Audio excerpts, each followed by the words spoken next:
ان الحمد للہ نحمده ونستعینه ونستغفره ونعوذ باللہ من شرور انفسنا ومن سیئات اعمالنا من يهده اللہ فلا مضل له ومن يضلل فلا هادی له واشهد ان لا الہ الا اللہ وحدہ لا شریک له واشهد ان محمدا عبده ورسوله اما بعد فان خیر الحدیث کتاب اللہ وخیر الہدی ہدی محمد صلی اللہ علیہ وآلہ وسلم وشر الامور محدثاتها وكل محدثۃ بدعہ وكل بدعۃ ضلالہ وكل ضلالۃ فی النار۔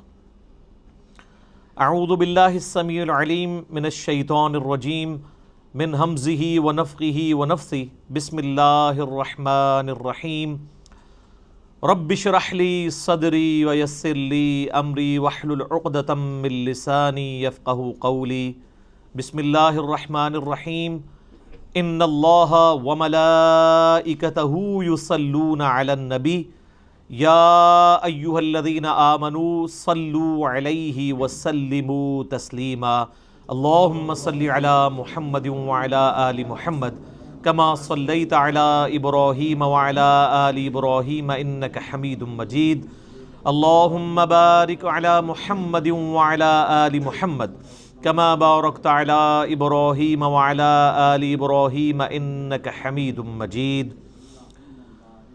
اللہم ربنا آتنا فی الدنیا حسنۃ وفی الآخرۃ حسنۃ وقنا عذاب النار۔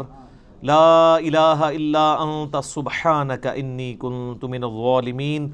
حسبنا اللہ ونعم الوکیل۔ یا حی یا قیوم برحمتک استغیث ولا حول ولا قوة الا باللہ العلی العظیم۔ ربنا آتنا من لدنک رحمۃ وہیئ لنا من امرنا رشدا۔ آمین۔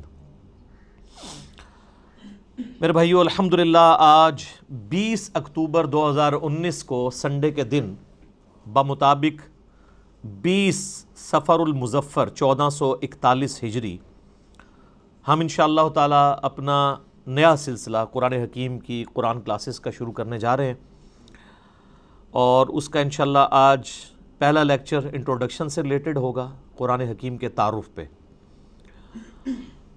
اور اس سیریل کا نام ہم نے رکھا ہے قرآن آسان ترجمہ اور تفسیر، یعنی آسان با محاورہ ترجمہ اور تفسیر قرآن حکیم کی آیات سے اور صحیح الاسناد احادیث کی روشنی میں انشاءاللہ تعالی۔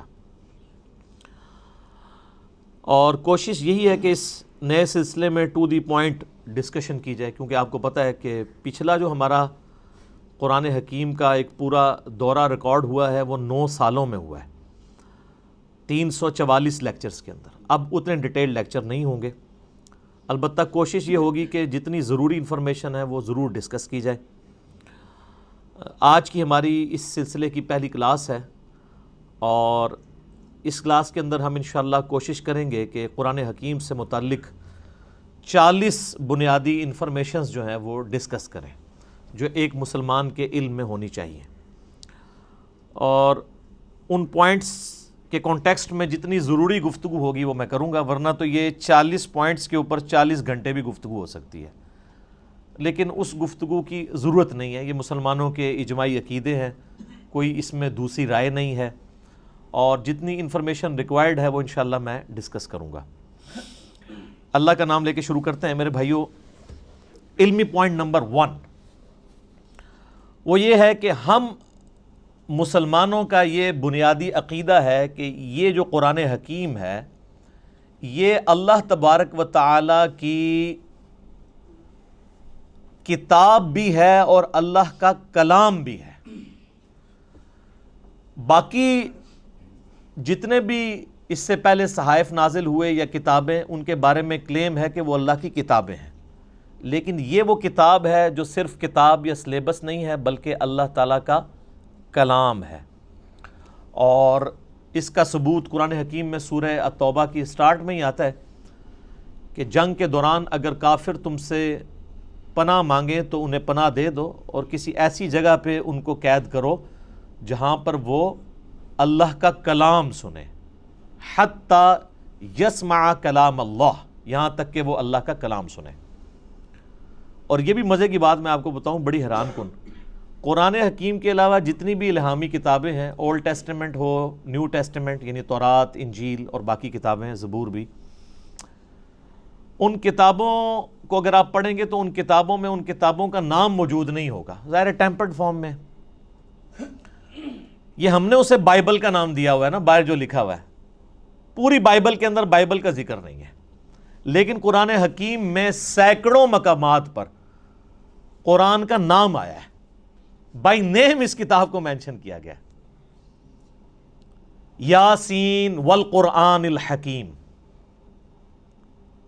وَأُوحِيَ إِلَيَّ هَذَا الْقُرْآنُ لِأُنذِرَكُمْ بِهِ وَمَنْ بَلَغَ فَذَكِّرْ بِالْقُرْآنِ مَنْ يَخَافُ وَعِيدٍ۔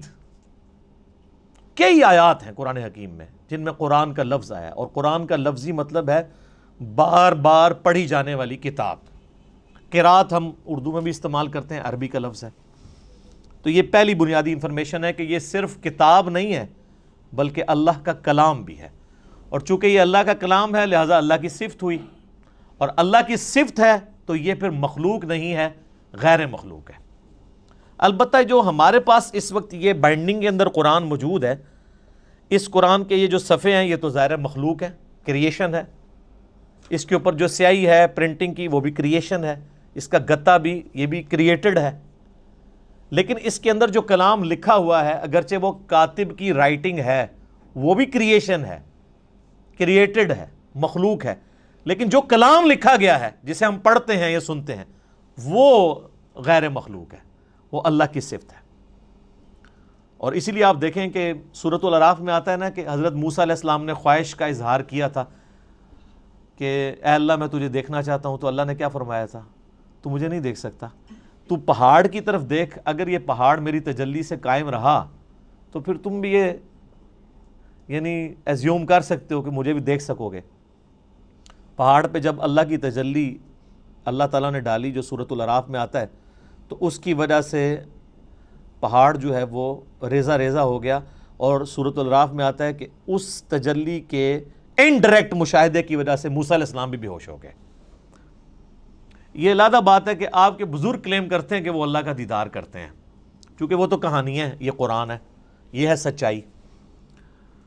تو یعنی اللہ تعالیٰ کی صفات کے اثرات کیا ہیں، اور سیم اسی طرح کی چیز قرآن حکیم کے بارے میں سورۃ الحشر میں آئی ہے، لو انزلنا هذا القرآن على جبل، اگر ہم یہ پہاڑ پر نازل کر دیتے تو پہاڑ بھی اس قرآن کے نزول کی وجہ سے پھٹ جاتا، ریزہ ریزہ ہو جاتا۔ کیوں؟ کیونکہ قرآن اللہ کی صفت ہے، اللہ کا کلام ہے، کلام متکلم کی صفت ہوتا ہے نا، تو اس کا ایفیکٹ یہی ہونا تھا جو اللہ تعالیٰ کی ذات کا ایفیکٹ ہے کہ قرآن اگر کسی پہاڑ پر نازل ہوتا تو وہ بھی اس قرآن کے روب کی وجہ سے ریزہ ریزہ ہو جاتا۔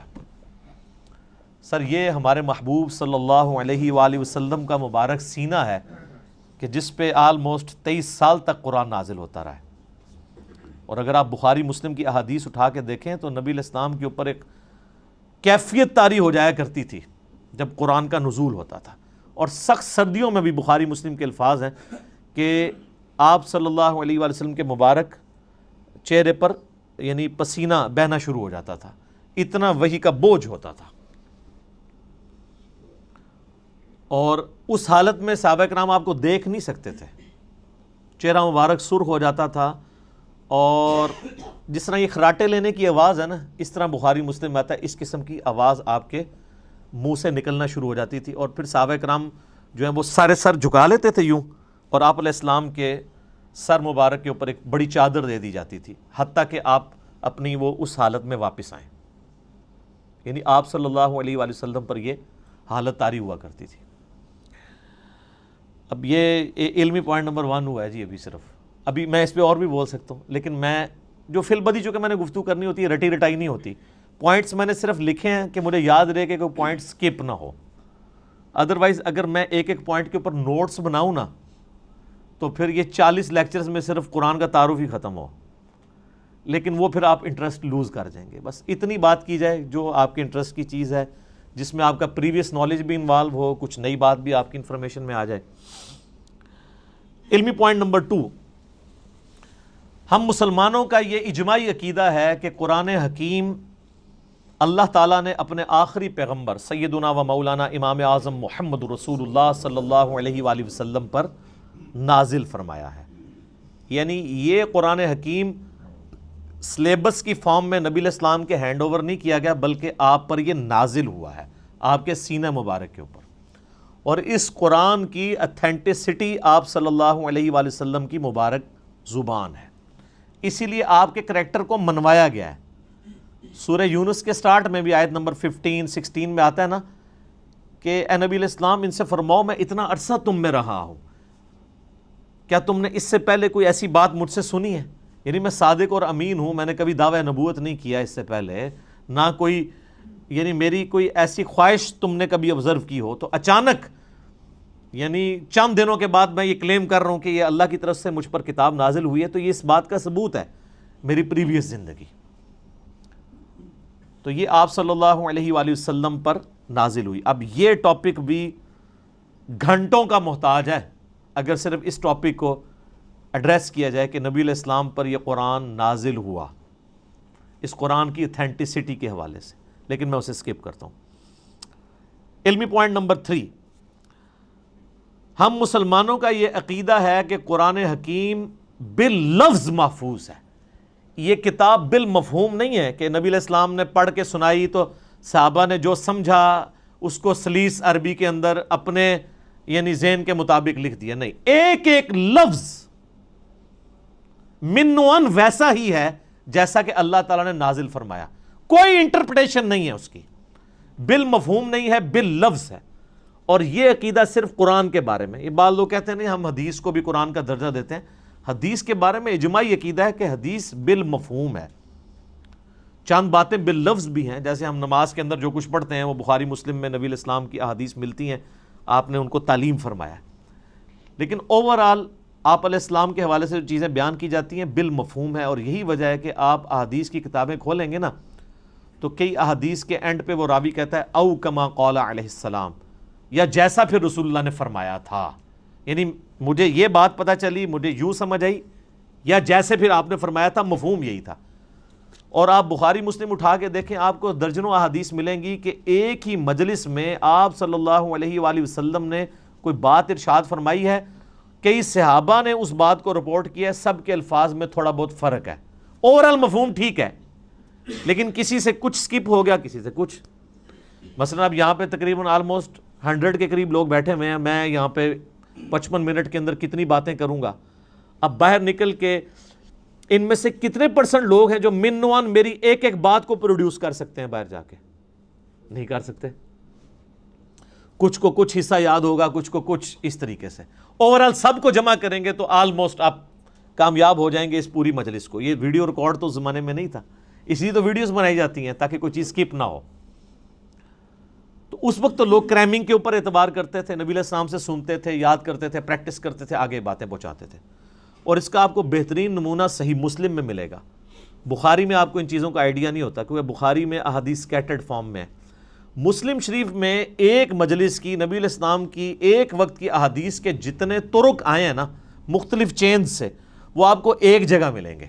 مثلا مسلم کی پہلی حدیث یہی ہے مولا علی علیہ السلام سے، اور بخاری میں بھی موجود ہے کہ نبی علیہ السلام نے فرمایا جس شخص نے میری طرف جھوٹی حدیث منسوب کی وہ اپنا مقام دوزخ میں دیکھ لے.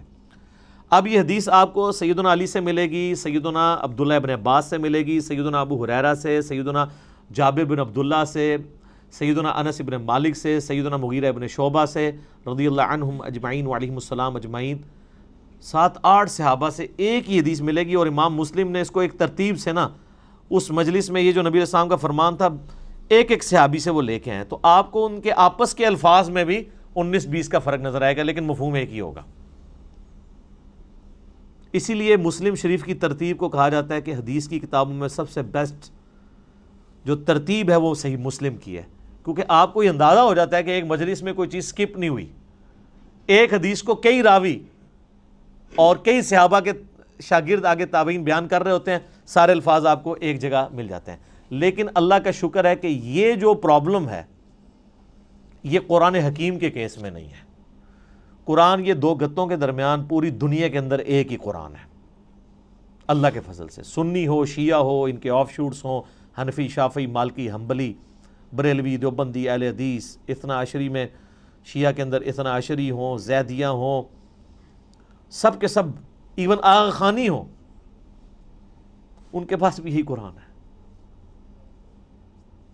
تو اس حوالے سے قرآن حکیم کو یہ یعنی اعزاز حاصل ہے، بلکہ اس امت کا اعزاز ہے کہ ان کے پاس وہ کتاب ہے جو بالکل اسی طریقے سے محفوظ ہے. اور آج تو بڑا آسان طریقہ ہے، ہمارے پاس وہ نسخے موجود ہیں جو سیدنا عثمان نے لکھوائے تھے اس زمانے میں، من وان وہ نسخے موجود ہیں. اور آج بڑا آسان طریقہ ہے، کاربن ڈیٹنگ اسے کہتے ہیں، جس سے آپ کسی بھی چیز کی لائف فائنڈ کر سکتے ہیں یہ کتنی پرانی ہے. آپ کو پتہ ہے پچھلے دنوں برمنگم کے میوزیم کے اندر ایک قرآن کا نسخہ ملا تھا، اس میں سورہ طٰہٰ کی اور بعض اور آیات یعنی کچھ ان کو صفحات ملے تھے، بھیڑ کی اس کے اوپر کھال کے اوپر لکھے ہوئے، کچھ ہڈیوں کے شانے پہ جس طرح اس زمانے میں لکھے تھے.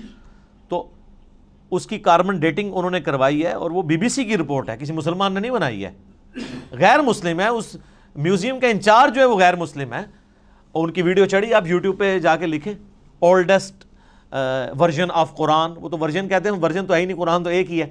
تو وہ آپ کو مل جائے گا، اس کی کاربن ڈیٹنگ کرائی ہے، وہ سیدنا عثمان کے زمانے کا قرآن ہے اور کوئی فرق نہیں ہے الحمدللہ. اور اللہ نے ایسی حفاظت لی ہے. قرآن حکیم کا ایک نسخہ جو حضرت عثمان تلاوت کر رہے تھے اور اس نسخے کے اوپر ان کے خون کے قطرے گرے تھے جب ان کو شہید کیا گیا، اور وہ بھی کمال آیات ہیں سورہ البقرہ کی، فَسَيَكْفِيكَهُمُ اللَّهُ، ان کے مقابلے پر اللہ تجھے کافی ہے. ان آیات کے اوپر سیدنا عثمان کا خون گرا تھا. وہ آج بھی خون کا دھبا اور وہ نسخہ محفوظ ہے توپ کاپی میوزیم ٹرکی کے اندر. ایک اسی طرح کا نسخہ جو حضرت عثمان نے لکھوایا تھا وہ رشیا کے میوزیم میں ہے. تو سیم وہی قرآن ہے جو ہمارے پاس ہے، جو تاج کمپنی چھاپ رہی ہے یا ضیاء القرآن پبلیکیشن والے چھاپ رہے ہیں، یا انٹرنیشنل لیول کے اوپر وہ جو کاتب ہے عثمان طٰہٰ دمشق کا بلکہ علماء سے معذرت کے ساتھ یہ لفظ دمشق ہے، یہ یعنی بلو بائنڈنگ میں چھپتا ہے سعودیہ سے، اور یہی ریڈ بائنڈنگ میں ایران سے چھپتا ہے. بالکل اندر ایک طرح کا قرآن ہے، اور ہر صفحے پہ آیت ختم ہو رہی ہے. کاتب نے اتنے مہارت سے اس کو لکھا ہے کہ ہر صفحے کے اینڈ آیت کے اوپر ہوتا ہے. یہ وہی قرآن ہے. کاربن ڈیٹنگ سے بھی آپ چیک کر سکتے ہیں کہ باللفظ قرآن حکیم محفوظ ہے، اور پھر اللہ نے اس کو ذریعہ محفوظ کا ہونے کا جو ہے وہ حفاظ کو بنایا ہے. آپ نے کبھی قرآن حکیم کے اینڈ پہ دیکھا ہے اس کی تصدیق کون کرتا ہے؟ 3-4 حفاظ کا لکھا ہوتا ہے ہم نے اس قرآن کو لفظ بہ لفظ پڑھا ہے، اس میں کوئی غلطی نہیں ہے. تو حافظ کہاں سے پڑھ رہے ہوتے ہیں؟ اپنی یادداشت سے. قرآن اللہ تعالیٰ نے عملی تواتر سے حفاظ کے ذریعے محفوظ کیا ہے. اس وقت دنیا میں لاکھوں میں نہیں ملینز میں لوگ موجود ہیں جن کو یہ کتاب ازبر ہے. کتنا بڑا معجزہ ہے. آپ انڈونیشیا کا مسلمان اٹھائیں، افریقہ کا مسلمان اٹھائیں، رشیا کا مسلمان اٹھائیں، سب کانٹیننٹ کا مسلمان اٹھائیں، کہیں سے شروع کریں، آدھی آیت پڑھیں، اس سے اگلی وہ دوسرا پڑھے گا، ہو ہی نہیں سکتا کوئی اختلاف آ جائے. اور اتنا یہ محکم سسٹم ہے کہ غلطی کر ہی نہیں سکتا. امام کعبہ بھی اگر اپنی تلاوت میں بھولتا ہے نا تو پیچھے سینکڑوں لوگ لقمہ دے دیتے ہیں. اور سر یہ بھی دیکھیں قرآن کا، اس وقت کسی کا احترام نہیں ہوتا کہ آگے کون کھڑا ہوا ہے. قرآن میں اگر کوئی ذرا سی بھی ڈنڈی بات نماز کے اندر لقمہ مل جاتا ہے. یہ قرآن کی اتنی بڑی حفاظت ہے. تو صرف یہ لکھے ہوئے کے اوپر اعتماد نہیں ہے، لکھنا تو ظاہر امپورٹنٹ ہے کیونکہ الذی علم بالقلم، اللہ نے قلم کے ذریعے قرآن سکھایا ہے، علم سکھایا ہے، اور وہ قرآن بھی نبی علیہ السلام نے اس طریقے سے ٹرانسفر. لیکن یہ زبانی بھی مسلمانوں نے اسے یاد کیا ہے، اور ریٹن فارم میں یہ نسخے موجود ہیں. جب کبھی بھی کوئی ایشو آتا ہے، اب تو خیر آتا ہی نہیں ہے، اتنے اسٹیبلش ہو چکے ہیں، اب تو سافٹ ویئرز بن چکے ہیں، پی ڈی ایفs موجود ہیں. اب تو کوئی کبھی آپ نے دنیا میں سنا ہے کوئی ایشو آیا کہ اس لفظ تھلے زیر ہے یا زبر ہے؟ کبھی سر یہ کئی کافر جو مسلمان ہوئے ہیں نا، ان کے لیے سب سے بڑی اٹریکشن یہ ہے کہ قرآن کا ورژن ہی کوئی نہیں، ایک ہی قرآن ہے۔ یہ جو امریکن تھے وہ پروٹیسٹنٹ کرسچن یوسف ایسٹس 80s میں مسلمان ہوئے ہیں۔ آپ ذرا ان کی وہ ویڈیو دیکھیں جس میں انہوں نے بتایا ہے کہ میں مسلمان کیسے ہوا ہوں۔ اس میں انہوں نے بتایا کہ جب مجھے پہلی دفعہ پتہ چلا نا کہ قرآن کا ورژن ہی کوئی نہیں ہے، کیونکہ ان کی تو سب سے بڑی مصیبت ہی یہ ہے کہ بائبل کے کتنے ورژن ہیں، اور قرآن ایک ہی ہے پوری دنیا کے اندر۔ اس نے کہا میں کیسے مان لوں کہ یار اتنی پرانی کتاب ہے، پرنٹنگ میں کئی بار کوئی لفظ ٹوٹ جاتے ہیں، لیکن ان کو پتہ نہیں کہ پرنٹنگ نے نہیں اسے محفوظ کیا، مسلمانوں کے سینے نے محفوظ کیا، سینوں نے۔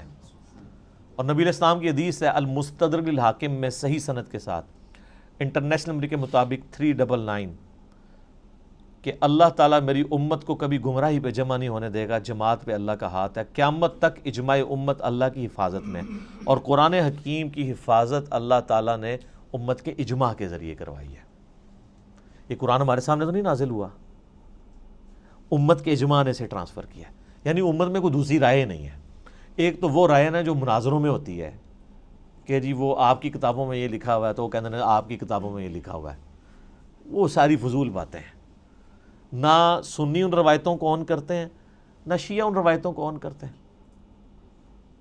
قرآن حکیم محتاج نہیں ان روایتوں کا، جو عملی تواتر سے چیز نقل ہوئی ہے۔ دنیا میں 1000 مسلمان بھی کھڑے ہو کے کہیں یہ آیت ایسی نہیں ایسے ہے، آج تک تو کوئی نہیں کھڑا ہوا، نہ ہوگا اللہ کے فضل سے۔ وہ کہہ رہے ہیں جی پچھلے دنوں جی وہ اسرائیل والوں نے جی ایک صورت بنا کے پوری چڑھا، اور سارے اسرائیل والے پورا قرآن بنا کے اور چڑھا دیں۔ آپ کو یقین نہیں کہ اس کی حفاظت کا ذمہ کس نے لیا ہوا ہے؟ اللہ نے۔ صحابہ کرام کو تو شاید یہ آیت نہ سمجھ آئی ہو اس وقت، ایمان بالغیب ہی ہو، انا نحن نزلنا الذکر وانا لہ لحافظون، سورۃ الحجر آیت نمبر 9۔ بے شک اس القرآن کو، الذکر کو، اللہ کی یاد دلانے والی کتاب کو ہم نے نازل کیا، ہم اس کی حفاظت کرنے والے ہیں۔ ان کے لیے تو یہ تھیوری تھی نا، لیکن ہمارے لیے تو پریکٹیکل ہے۔ ہم تو 1500 سال تاریخ میں دیکھ سکتے ہیں کہ کوئی ٹیمپر نہیں ہوا، کتنا کتنا برے وقت مسلمانوں پہ آئے ہیں۔ ایک وہ وقت بھی آیا کہ ہلاکو خان نے بغداد کی ساری لائبریریز جو ہیں وہ دریائے دجلہ میں بہا دی تھی، تو قرآن کو تو کوئی فرق نہیں پڑا۔ اور وہ جو برمنگھم کا نسخہ ہے نا ان کے پاس جو نکلا ہے، وہ انگریزوں کے دور حکومت میں ان کے پاس وہ نسخہ ہاتھ لگا تھا، پھر وہ انہوں نے انگلینڈ میوزیم میں شفٹ کر دیا تھا، کیونکہ انگریزوں کی حکومت پھر سلطنت عثمانیہ ٹوٹنے کے بعد عراق کے اوپر بھی رہی ہے۔ اس دوران انہوں نے پرانی کسی لائبریری سے اسے شفٹ کیا تھا، جو ہلاکو خان کی تباہی کی وجہ سے بچ گئے ہوئے تھے نسخے۔ تو قرآن حکیم کو اللہ تعالیٰ نے اس طریقے سے محفوظ کیا۔ اچھا، یہ جب میں نے پوائنٹ لکھے تھے نا تو میں نے کہا تھا میں ایک منٹ میں ایک پوائنٹ بیان کروں گا تو 40 منٹ میں ختم ہو جائے گا، لیکن یہ تو ان لوگوں کا ختم ہوتا ہے جنہوں نے خبریں پڑھنی ہوتی ہیں، جنہوں نے درد دل سامنے رکھنا ہوتا ہے، جنہوں نے ایک کمپریہنسو نالج گین کیا ہوتا ہے، جن کو پتہ ہے کہ اس وقت دنیا کیا سوچتی ہے اسلام کے بارے میں، تو ان کے لیے تو پھر یہ ایک پوائنٹ کو ڈسکس کرنا ہے 1 منٹ کے اندر ناممکن ہو جاتا ہے، مختصر یہ کام ہو نہیں سکتا۔ پھر میں نے اپنے بھائیوں سے مشورہ بھی کر لیا تھا کہ اگر ہم بالکل اسٹرکٹلی اس کے ساتھ اٹیچ رہیں گے کہ ہم نے اتنے منٹ میں اتنی چیزوں کو ختم کرنا ہے، تو پھر وہ فی البدی گفتگو کا جو حسن ہے وہ ختم ہو جائے گا، پھر کئی پوائنٹس رہ جائیں گے جو ضروری ہوں گے، جو ایک مسلمان کو پتہ ہونے چاہیے۔ علمی پوائنٹ نمبر 4 وہ یہ ہے میرے بھائیوں کہ قرآن حکیم اپنی اصلی فارم میں لوح محفوظ کے اندر ہے۔ یہ ہمارے ہاتھ میں جو قرآن ہے نا، یہ اس کی اتھینٹک کاپی ہے۔ اصل میں جو قرآن ہے نا وہ اللہ نے لوح محفوظ میں لکھا ہوا ہے، بل ہوا قرآن مجید فی لوح محفوظ۔ سورۃ الواقعہ میں بھی آیا نا کہ وہاں سے اس کو کس نے، تنزیل من رب العالمین، یعنی یہ رب العالمین کا اتارا ہوا ہے۔ لا یمسہ الا المطہرون، یعنی جو قرآن حکیم ہے نا اس کو وہاں پر پاکیزہ فرشتے ہی چھوتے ہیں، کوئی وہاں پہ پہنچ نہیں سکتا۔ اللہ نے اسے اتارا ہے، یہ جنات کے اثر سے نہیں ہے، شیاطین کے اثر سے نہیں ہے، کیونکہ کافروں کا اعتراض تھا نا کہ جی نبی الاسلام، اور بعض میں مخلص بھی تھے کہ یار اچانک زندگی کے 40ویں سال میں آپ غار میں جا کے غار حرا میں بیٹھے ہیں، ہو سکتا ہے کسی آسیب کا سایہ ہو گیا ہو، تو اس کی وجہ سے آپ یہ کلام کر رہے ہیں۔ تو وہ تو پھر آپ کو پتہ ہے سیب کے سائے والوں کی حالت یہ تو نہیں ہوتی، ان کی تو حالت ہی کچھ اور ہوتی ہے۔ وہ صحیح مسلم میں بڑی مشہور حدیث ہے نا، ایک بندہ ہے جو جھاڑ پھونک کیا کرتا تھا آسیب کے سائے کے لیے، جادو ٹونا کا علاج، اس کا نام تھا ضماد، عربی میں ضاد میم الف اور دال، اردو میں زماد، کئی مسلمان رکھتے بھی ہیں نام وہ، لیکن وہ جن کے نام زماد ہے نا ان کو پوچھے نا کہ نام آیا کہاں سے ہے، ان بیچاروں کو مسلم شریف کی حدیث نہیں پتا ہوگی کہ زماد ہے کون تھا۔ وہ جھاڑ پھونک کیا کرتا تھا، مکے آیا تو اس نے سنا کہ یہاں پہ ایک شخص ہے کہ جو بڑا ایک ڈائنامک اس کی لائف تھی، یعنی وہ سب کی آنکھوں کا تارا تھا، ایک کامیاب تاجر بھی تھا اور لوگ اس کے پاس امانتیں رکھواتے تھے، بڑا زبردست، یعنی وہ ایک سمجھ لیں کہ اس معاشرے کے ایلیٹ طبقہ تھا۔ تو اچانک اس کو کچھ ہو گیا اور لوگ پریشان ہیں۔ ظاہر ہے جس نے 40 سال تک کوئی بات ہی نہ کی ہو اس ٹاپک پہ، اور اب وہ کہے کہ میں اللہ کا پیغمبر ہوں، مجھ پہ یہ کلام نازل ہوا ہے، تو لوگ تو پریشان ہو جائیں گے۔ تو اس نے کہا کہ میں جھاڑ پھونک جانتا ہوں، اگر تو مجھے اس کے پاس لے جاؤ تو مجھے امید ہے کہ میں اس کا علاج کر لوں گا۔ اس کو کیا پتا تھا کہ علاج اس کا نہیں، اس کا اپنا ہو جائے گا۔ تو لوگ اسے لے گئے نبی الاسلام کے پاس، تو آپ صلی اللہ علیہ وآلہ وسلم سے اس نے کہا کہ میں آپ کا علاج کر سکتا ہوں، آپ بتائیں کہ آپ کے ساتھ کیا ایشو ہے، تو اپنا مسئلہ بیان کریں۔ تو آپ صلی اللہ علیہ وآلہ وسلم نے نا کوئی بات نہیں کی، قرآن بھی نہیں پڑھا۔ آپ جو تقریر سے پہلے خطبہ دیتے تھے نا، آپ نے بس وہ پڑھا، ان الحمد للہ نحمدہ ونستعینہ ونستغفرہ ونعوذ باللہ من شرور انفسنا ومن سیئات اعمالنا من یہدہ اللہ فلا مضل لہ ومن یضلل فلا ہادی لہ واشہد ان لا الہ الا اللہ وحدہ لا شریک لہ واشہد ان محمدا عبدہ ورسولہ۔ اب یہ کاش آپ کو عربی آتی ہوتی تو آپ کو پتا ہوتا کہ آپ نے کیا پڑھا ہے صلی اللہ علیہ وآلہ وسلم۔ تو اس نے جب سنا تو وہ ہل گیا، اس نے کہا جی ایک بار ذرا پھر سنائیں۔ دوسری بار، تیسری بار، اس نے کہا جی میں گواہی دیتا ہوں کہ آپ اللہ کے پیغمبر ہیں، اپنا ہاتھ بڑھائیں اور مجھے مسلمان کریں۔ تو حالانکہ جو بندہ ایکسپرٹ تھا جادوگری کا، اس نے بھی کلام سن کے، قرآن نہیں صرف آپ علیہ السلام کا عام کلام سن کے، اس نے کہا نہیں، جنات جن لوگوں کے اوپر اثر ہوتا ہے ان کا اس طرح کا کریکٹر نہیں ہوتا، وہ اس طرح کی باتیں نہیں کرتے، ان کی باتیں تو آل فال ہوتی ہیں، اتنی پریسائز باتیں نہیں ہوتی ہیں۔ پھر نبی علیہ السلام کی مبارک ذات کا ایک روب بھی تھا۔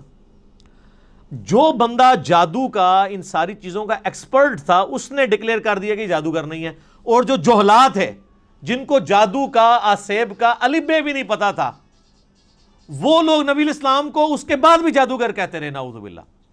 ان کی قسمت میں ہدایت نہیں تھی نا۔ ہونا تو چاہیے تھا کہ جب ایکسپرٹ نے مان لیا کہ نہیں ہے تو تم لوگوں کو تو پتہ ہی نہیں یہ فیلڈ ہے کہ نہیں، تم خام خواہ کہتے ہو۔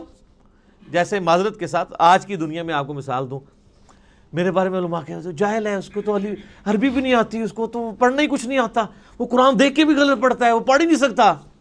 ٹھیک ہے، آپ کہتے رہے، تو جو سن رہے ہیں ان کو نہیں پتا کیا ہو رہا ہے، تو ہم ان باتوں کا بھی جواب نہیں دیتے۔ ہم کہتے ہیں ٹھیک ہے یار، آپ نے ہمیں جج کرنا ہے، ہماری ویڈیوز آپ کے سامنے ہیں، آپ ان کو دیکھیں اور جج کریں، آپ کو پتہ چل جائے گا سچائی کیا ہے، جھوٹ کیا ہے، غلط کیا ہے، آپ کو سب کچھ پتہ چل جائے گا۔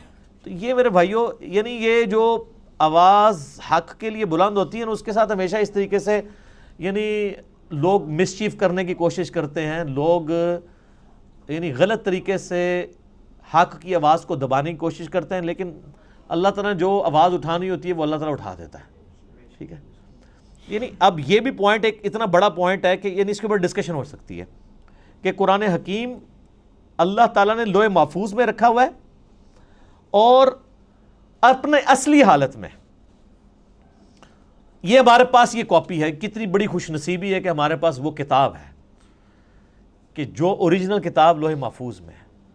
سورہ زخرف کے سٹارٹ میں بھی آیا نا، اللہ تعالیٰ نے فرمایا کہ یہ کتاب جو ہے ام الکتاب، کتابوں کی ماں، اللہ کی ہارڈ ڈسک لوح محفوظ کے اندر ہمارے پاس ہے۔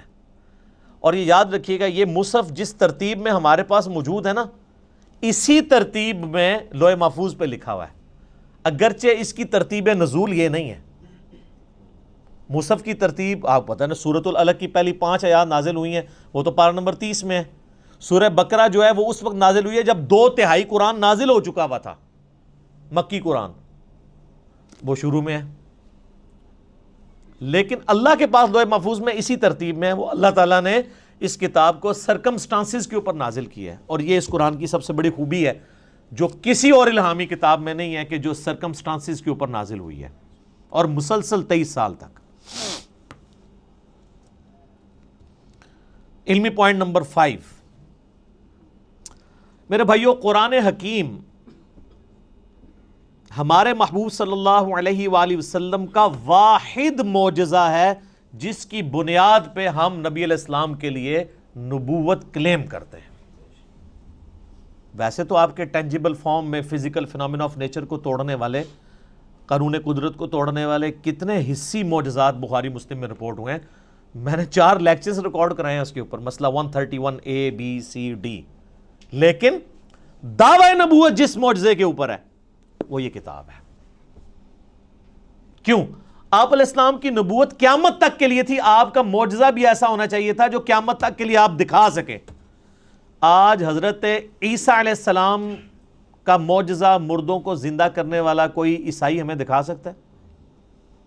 ہم بھی مانتے ہیں عیسیٰ علیہ السلام کو، ہم بھی نہیں دکھا سکتے. کوئی ویڈیو، کوئی یہودی حضرت موسیٰ علیہ السلام کے عصا کو دوبارہ آج اژدہا بنا کے دکھا سکتا ہے؟ ہم بھی نہیں دکھا سکتے.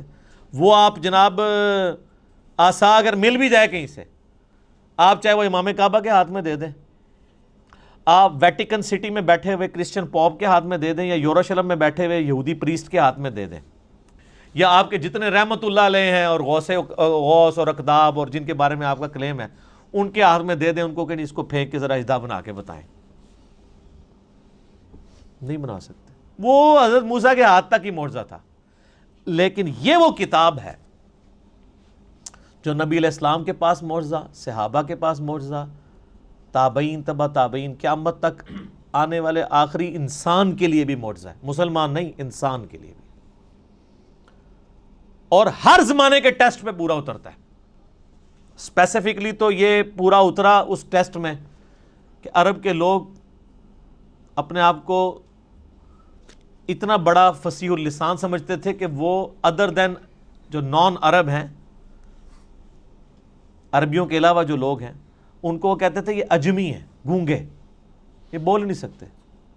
اور یہ حقیقت ہے کہ عربی لوگوں کی فساد اتنی تھی کہ وہ عام گفتگو بھی شاعری کے انداز میں کر لیتے تھے فی الودی. لیکن جب قرآن نازل ہوا، ان بڑے بڑے شعراء نے بھی اپنے کلام پھاڑ دیے کہ یار یہ کلام کمال کلام ہے. موسیٰ علیہ السلام کے زمانے میں جادوگری عروج پہ تھی. اللہ تعالیٰ نے موسیٰ علیہ السلام کو ایسا معجزہ دیا، جادوگر بھی سجدے میں گر پڑے. کتنی دفعہ قرآن میں یہ واقعہ آیا ہے.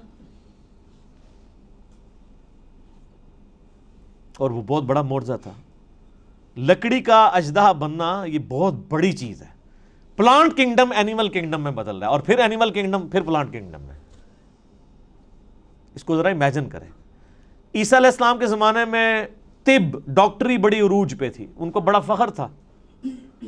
لیکن کوئی ڈاکٹر مادر ذات کوڑی اور اندھے کو آنکھیں دے سکتا ہے؟ قرآن حکیم میں سورہ مریم کے اندر، سورہ مائدہ کے اندر حضرت عیسیٰ علیہ السلام ہاتھ پھیرتے تھے، آنکھیں آ جاتی تھی. سارے ڈاکٹر فیل ہو گئے. انہوں نے کہا یہ ڈاکٹری سے آج نہیں پاسبل. ڈاکٹری سے آنکھ کسی بندے کی آپ لگاتے ہیں دوسرے کو، اور آنکھ ہو ہی نہ، اور اس میں مٹی رکھ کے اور ایک پرندے کی مورت بنا کے مٹی کی پھونک مارتے تھے، اللہ کے اذن سے وہ پرندہ بن جاتی تھی. اب کون سا ڈاکٹر یہ کام کر سکتا ہے؟ قرآن حکیم کے زمانے میں شاعری عروج پہ تھی. اللہ تعالیٰ نے کلام بھی ایسا دیا کہ شعراء فیل ہو گئے. لیکن یہ اس پہ ختم نہیں ہے. قیامت تک کے لیے جو جو وقت کا ٹیسٹ آئے گا اس پہ یہ کتاب پوری اترے گی. آج سائنس کی دنیا ہے. قرآن حکیم سے کوئی ایک آیت بھی نہیں بتا سکتا جو اسٹیبلش سائنس، ہائپوتھیسس تھیوری نہیں، اسٹیبلش سائنس کے خلاف ہو. اس کے برخلاف ہم آپ کو کئی باتیں بتا سکتے ہیں جو قرآن حکیم ایسی کرتا ہے جو پرانی سائنس ان باتوں کی تصدیق نہیں کرتی تھی، لیکن آج کی سائنس ان باتوں کی تصدیق کرتی ہے. جس میں سب سے بڑی بات، ہم نے اپنے بچپن میں یہ چیزیں پڑھی ہوئی ہیں کہ جی زمین جو ہے وہ ساکن ہے اور سورج اس کے گرد چکر لگاتا ہے. شروع میں بچوں کو سمجھانے کے لیے پڑھا دیتے تھے نا، بعد میں پھر وہ چیزیں، لیکن یہ سٹارٹ بھی ہوئی تھی تھیوری سائنس میں. قرآن بہت پہلے سے کہہ رہا ہے کلٌ فی فلک یسبحون، تمام اجرام فلکی جو ہیں وہ تیر رہے ہیں آسمان میں. اور تیرنا بیک وقت تیرنے میں ایک چیز فلوٹ بھی کرتی ہے اور اپنے محور کے گرد بھی گھومتی ہے. جو بھی آپ کوئی بھی گول چیز اگر سمندر میں پھینک دیں نا وہ فلوٹ کرنے کے دوران اپنے محور کے گرد گھومے گی بھی ان ویوز کی وجہ سے. اللہ نے لفظ بھی ایسا استعمال کیا ہے کہ نہ صرف وہ کسی اور چیز کے گرد ریوالو کر رہی ہیں بلکہ اپنے ایکسس کے گرد، اپنے محور کے گرد بھی وہ چیزیں گھوم رہی ہیں. تو قرآن حکیم تو اس چیز کو پہلے ہی ایڈریس کر چکا ہے. اس حوالے سے آپ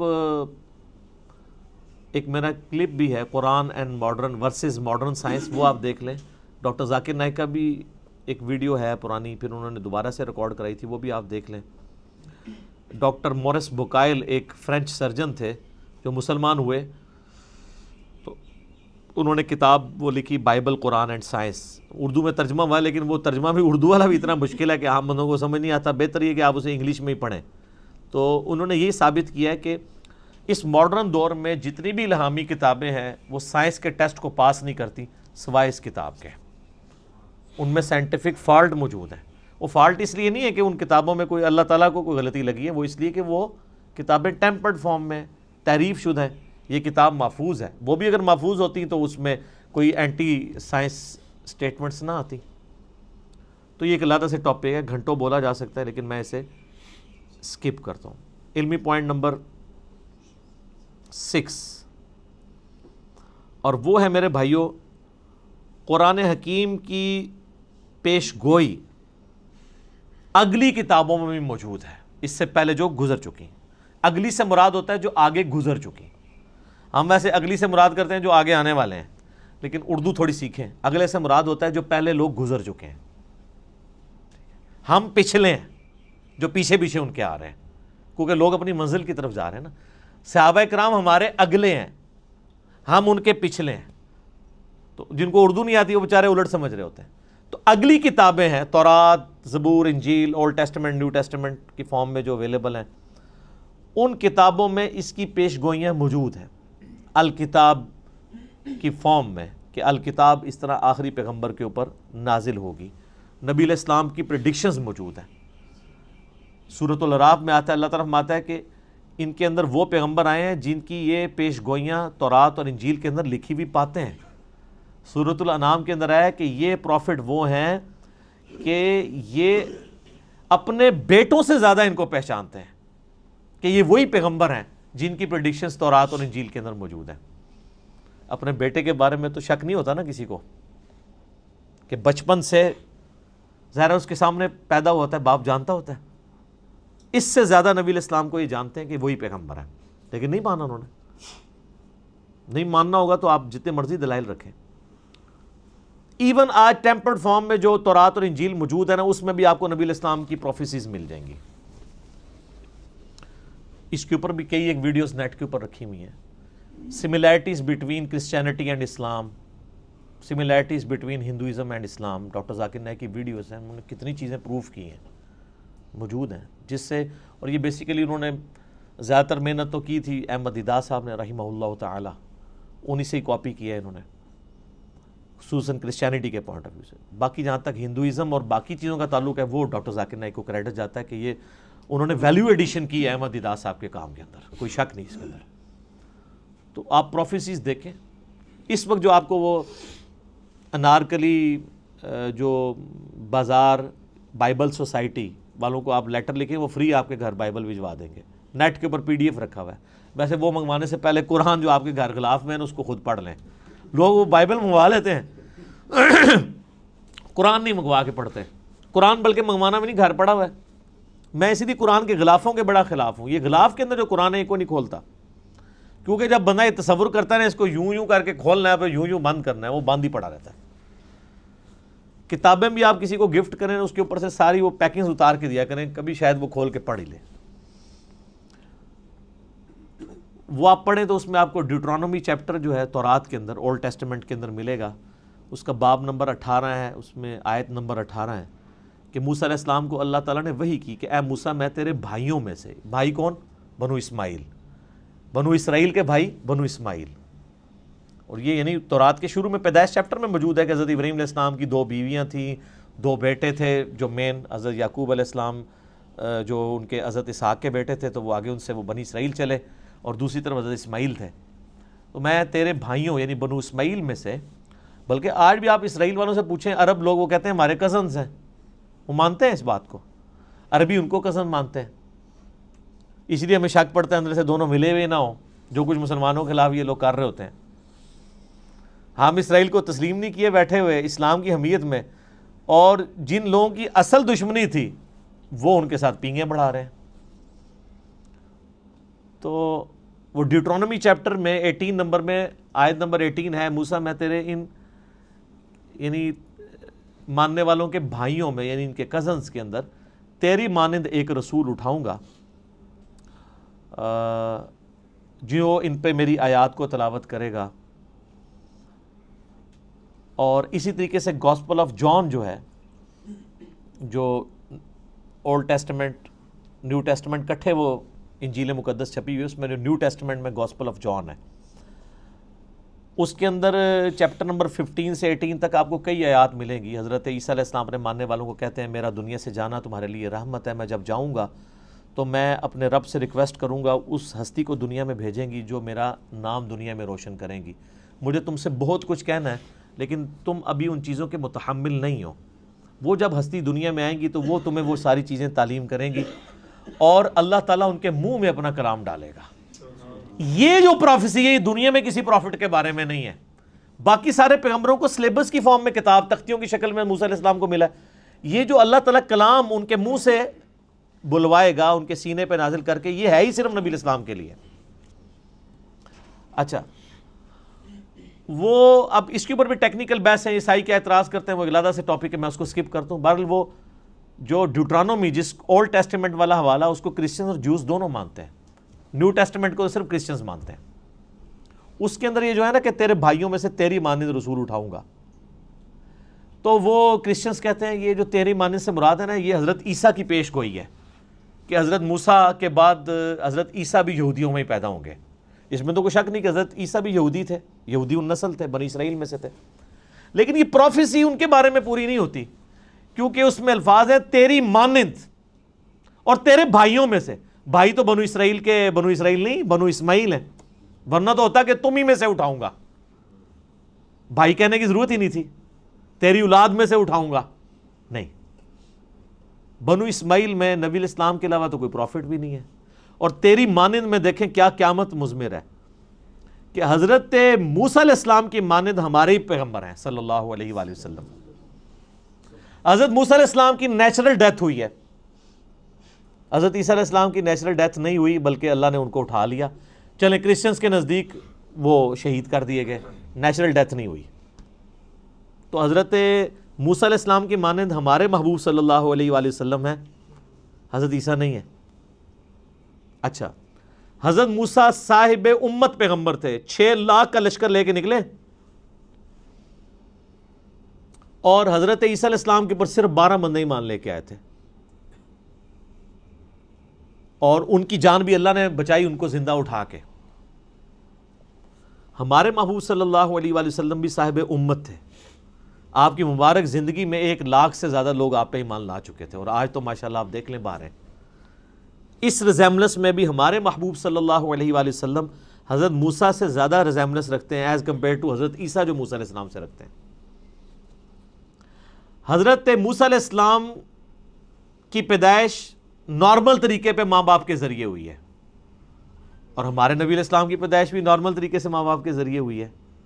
لیکن حضرت عیسیٰ علیہ السلام کی پیدائش نارمل نہیں ہے، معجزانہ طور پہ اللہ تعالیٰ نے ان کو پیدا کیا. اس ریزیملنس میں بھی ہمارے نبی علیہ السلام حضرت موسیٰ کی مثل ہیں، حضرت عیسیٰ علیہ السلام ان کی مثل نہیں ہے. اس قسم کی کئی اس طریقے سے نئی شریعت، حضرت عیسیٰ علیہ السلام تو 10 کمانڈمنٹس کو اسٹیبلش کرنے آئے تھے، کوئی نئی شریعت نہیں لے کے آئے. موسیٰ علیہ السلام کی شریعت کو آگے لے کے چلیں. ہمارے نبی علیہ السلام نئی شریعت لے کے آئے ہیں، جس طرح کہ موسیٰ علیہ السلام کی شریعت نہیں تھی. اس اعتبار سے بھی ہمارے محبوب صلی اللہ علیہ وآلہ وسلم اور حضرت موسیٰ علیہ السلام کے اندر ریزیمبلنس پائی جاتی ہے جو حضرت عیسیٰ اور موسیٰ میں نہیں پائی جاتی. لہٰذا یہ جو پروفیسی ہے ڈیوٹرانومی کی چیپٹر نمبر 18 ورس نمبر 18 کتاب الاستثناء چیپٹر، یہ منوان ہمارے محبوب صلی اللہ علیہ وآلہ وسلم کے بارے میں پوری ہوتی ہے اور کسی شخص کے بارے میں نہیں. اب اس میں بھی گھنٹوں بولا جا سکتا ہے لیکن سکپ کرتا ہوں میں اسے. علمی پوائنٹ نمبر 7، قرآن حکیم کی زبان عربی ہے جو آج تک اسی طریقے سے زندہ ہے جو نبی علیہ السلام کے مبارک زمانے میں تھی. سر آج سے 100 سال پہلے کی اگر آپ شیکسپیئر کی انگریزی پڑھیں نا تو آپ کو کئی الفاظ نہیں آئیں گے. شیکسپیئر کی انگریزی تو چھوڑ دیں، آپ فضائل اعمال آج سے 50-60 سال پہلے جو لکھی گئی ہے اس میں کئی اردو کے الفاظ ہیں جو آج مستعمل ہی نہیں ہیں. ہر 50-60 سال کے بعد کتاب تبدیل ہو جاتی ہے اس حوالے سے سمجھنے کے اعتبار سے کہ اس کی جو لینگویج ہے نا وہ چینج ہو جاتی ہے، ایوالو ہو رہی ہوتی ہے. لیکن عربی ایسی ایوالو ہوئی ہے کہ قرآن حکیم کی برکت سے اللہ نے اسے چینج نہیں ہونے دیا. آج بھی وہی عربی بولی جا رہی ہے حجاز کے اندر اور پورے ایریے کے اندر. عربی زبان کو فریز کر دیا ہے قرآن حکیم نے.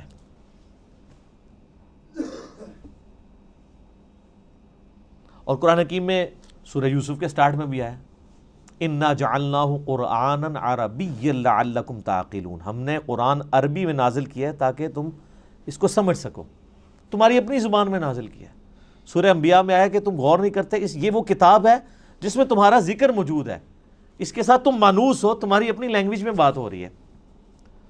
پھر اس طریقے سے قرآن حکیم میں ہے یہ فصیح اللسان عربی زبان کے اندر ہے.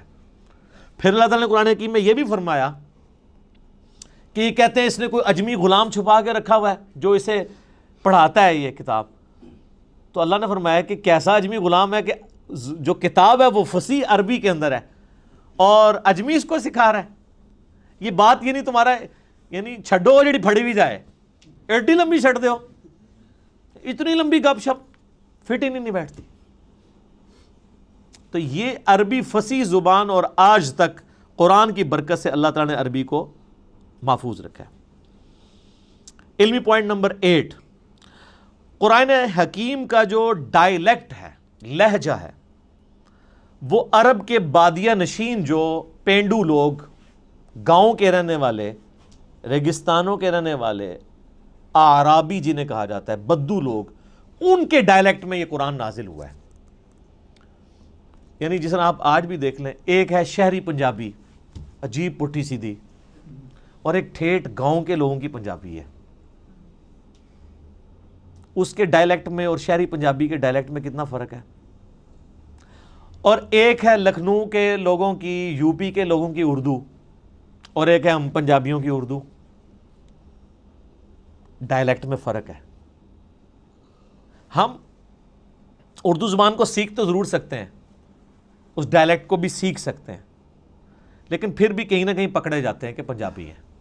میں نے تو اپنے آپ کافی اوور کم اس اعتبار سے کیا ہے کہ الفاظ کی ادائیگی ٹھیک ہو، لیکن بعض اوقات اپنے لہجے سے پتہ چل جاتا ہے کہ یہ اردو بولنے والا پٹھان ہے، پنجابی ہے، بلوچی ہے، سندھی ہے.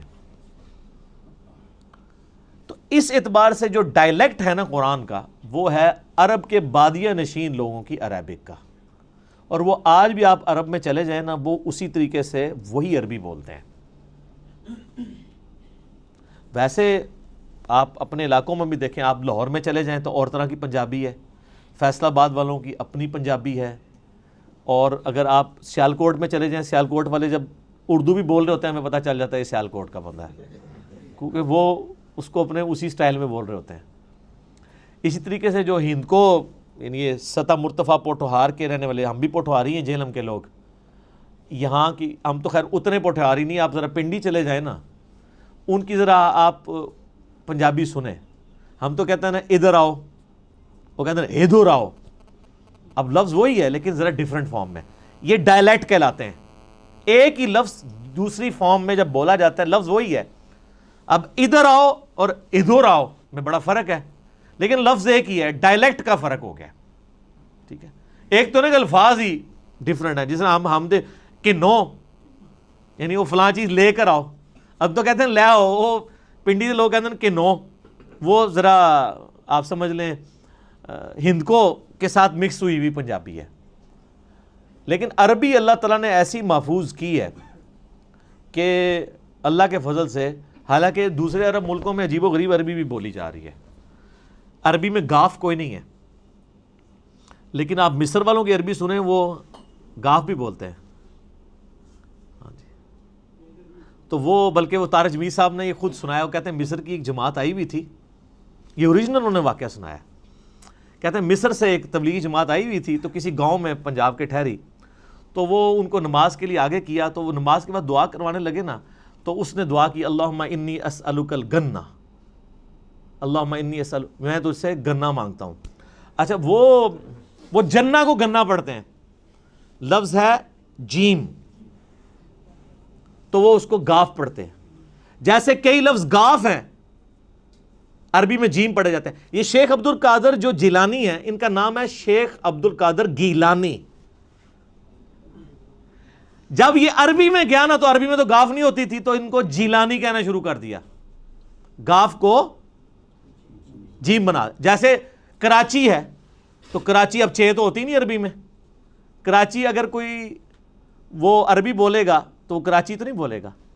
پاکستان کو وہ باکستان بولتے ہیں، کیونکہ پے ہوتی نہیں ہے تو وہ بے بولتے ہیں اس کی جگہ. تو طارق جمیل صاحب کہنے لگے کہ وہ بار بار دعا کر رہے تھے اللہم انی اسألک الگنہ، وہ کہہ رہے تھے، وہ جنہ کو گنا پڑھ رہے تھے، تو وہ جناب وہ گاؤں کے لوگ اتنے سارے گنے لا کے انہوں نے اگلی نماز میں وہاں رکھ دیے. انہوں نے کہا جی گنے پہ مانگنے نے، ظاہر ہے اس سے آپ ہمارے لوگوں کی بھی جہالت دیکھ لیں کہ ان کو بھی عربی کوئی نہیں آتی نا، ورنہ وہ اللہم انی اسألک یہ ان کو سمجھ آ رہی ہوتی، ان کو بس یہی سمجھ آیا گنا گنا وہ کہہ رہے ہیں، شاید گنا شوق سے کھاتے ہیں، تو وہ جنہ کو گنا پڑھ رہے تھے. تو اس طرح کا یعنی جو عربک میں ڈیفارمیشن ہے نا، وہ مصر کی عربی میں اور اس طرح کی آئی ہے کہ اس میں الفاظ اس طرح آ گئے ہیں، لیکن جو پیورلی عرب کے لوگ ہیں وہ آج بھی وہی عربی بولتے ہیں جو عربی ہے، اس کے اندر وہ کوئی بھی اس طریقے سے تبدیلی نہیں آئی ہوئی ہے. جس قسم کی تبدیلی جو ہے وہ ہمیں ان لوگوں کے اندر نظر آتی ہے. تو یہ اللہ تعالیٰ نے قرآن حکیم کو محفوظ کیا ہے عربی کی برکت سے. اللہ تعالیٰ نے عربی کو محفوظ کیا ہے قرآن کی برکت سے. عربی اللہ کی زبان ہے نا جی، تو اس پہ بھی اب کافی کچھ بولا جا سکتا ہے. علمی پوائنٹ نمبر 9 وہ ہے میرے بھائیوں، قرآن حکیم جو ہمارا عیسوی کیلنڈر اس وقت چل رہا ہے نا دنیا میں، جس کے مطابق آج 20 اکتوبر 2019 ہے، اس کیلنڈر کے مطابق 610 عیسوی 610 AD اینو ڈومینی، یہ آفٹر ڈیتھ آف عیسیٰ نہیں ہے، یہ اینو ڈومینی ہے، ایئر آف دا لارڈ. حضرت عیسیٰ کی پیدائش کے سال کو یعنی ڈکلیئر کیا گیا تھا 1 عیسوی، ان کی ڈیتھ کو نہیں. یہ AD سے مراد ڈیتھ نہیں ہے، یہ لیٹن لینگویج کا لفظ ہے، اینو ڈومینی کا مخفف ہے. اس پہ میرا یوٹیوب پہ کلپ بھی ہے، عیسوی کیلنڈر ورسز ہجری کیلنڈر. یہ دونوں اللہ کے کیلنڈر ہیں، وہ سورج کے اعتبار سے چلتا ہے، دوسرا چاند کے اعتبار سے، لیونر اور سولر دونوں ہی اللہ کے ہیں. 610 عیسوی سے لے کر 632 عیسوی تک، یعنی نبی علیہ السلام کی وفات 632 میں ہوئی، اس پیریڈ آف ٹائم کے اندر قرآن حکیم نازل ہوا ہے. آلموسٹ یہ 22 سال بنتے ہیں عیسوی اعتبار سے، اور آلموسٹ 23 سال بنتے ہیں تقریباً ہجری اعتبار سے، کیونکہ لیونر ایئر آپ کو پتا ہے نا ہر سال 10 کا فرق پڑ جاتا ہے. یہ تو تقریباً 365 دنوں کا سال ہوتا ہے، اور جو دوسرے والا سال ہے وہ 355 دنوں کا. تو 10 سال کا فرق پڑتا رہے 20 سال تک، تو 200 دن کا فرق پڑ گیا نا، آلموسٹ پونے سال کا فرق پڑ جاتا ہے، تو وہ فرق نظر آتا ہے.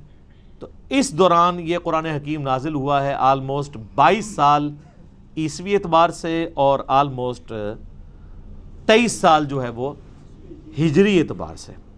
اور علمی پوائنٹ نمبر 10 آج کا آخری، کیونکہ ٹائم بالکل قریب ہو چکا ہے، قرآن حکیم حجاز میں نازل ہوا ہے، نجد میں نازل نہیں ہوا.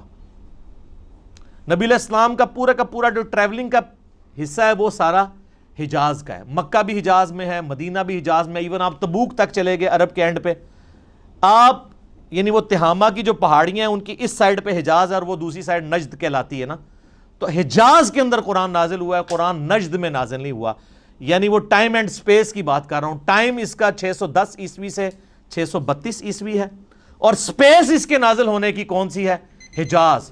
پورے کا پورا قرآن جو ہے وہ حجاز کے اندر نازل ہوا ہے اور کسی ملک کے اندر نازل نہیں ہوا، یعنی عرب کی سرزمین میں نازل ہوا، اور عرب کی سرزمین میں بھی نازل ہوا ہے۔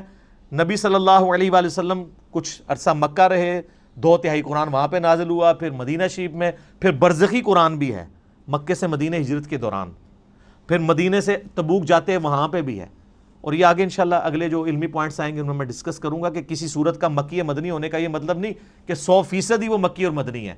بعض اوقات کئی آیات ہیں جو مکی ہیں اور مدنی صورتوں میں ہیں، کچھ مدنی آیات ہیں جو مکی صورتوں میں ہیں۔ اوورال زیادہ پیریڈ جس صورت کا ہوتا ہے اس اعتبار سے اسے مکی مدنی کہتے ہیں، اور بعض پوری بھی مکی اور مدنی ہے۔ لیکن ایک جو ہمارا یہ عقیدہ ہے کہ یہ قرآن حکیم آن دا فیس آف ارتھ جس سپیس میں نازل ہوا وہ سپیس تھی حجاز کی سپیس، عرب کا جو جزیرہ نما عرب ہے اس میں بھی حجاز والا پورشن جو ہے، یہ والا پورشن جو پہاڑوں کے اس طرف لائی کرتا ہے، تو یہ قرآن نجدی نہیں، یہ نجدی وہ بھی اب آپ کو پتہ ہے نجدی کہتے ہیں نا، نجدی ہو، تو قرآن حکیم نجدی نہیں ہے، قرآن حکیم حجازی ہے۔ ٹھیک ہو گیا؟ تو اللہ تعالیٰ سے دعا ہے جو حق بات میں نے کہی اللہ تعالیٰ ہمارے دلوں میں راسخ فرمائے، اگر جذبات میں میرے منہ سے کوئی غلط بات نکل گئی تو اللہ تعالیٰ ہمارے دلوں سے معاف کر دے، ہمیں کتاب و سنت کی تعلیمات پر عمل کر کے دوسرے بھائیوں تک پہنچانے کی توفیق عطا فرمائے۔ اللہم صلی علی محمد وعلی آل محمد کما صلیت علی ابراہیم وعلی آل ابراہیم انک حمید مجید۔ اللہم بارک علی محمد وعلی آل محمد کما بارکت علی ابراہیم وعلی آل ابراہیم انک حمید مجید۔ سبحانک اللہم وبحمدک اشہد ان لا الہ الا انت استغفرک واتوب الیک وما علینا الا البلاغ المبین۔ جزاکم اللہ خیرا۔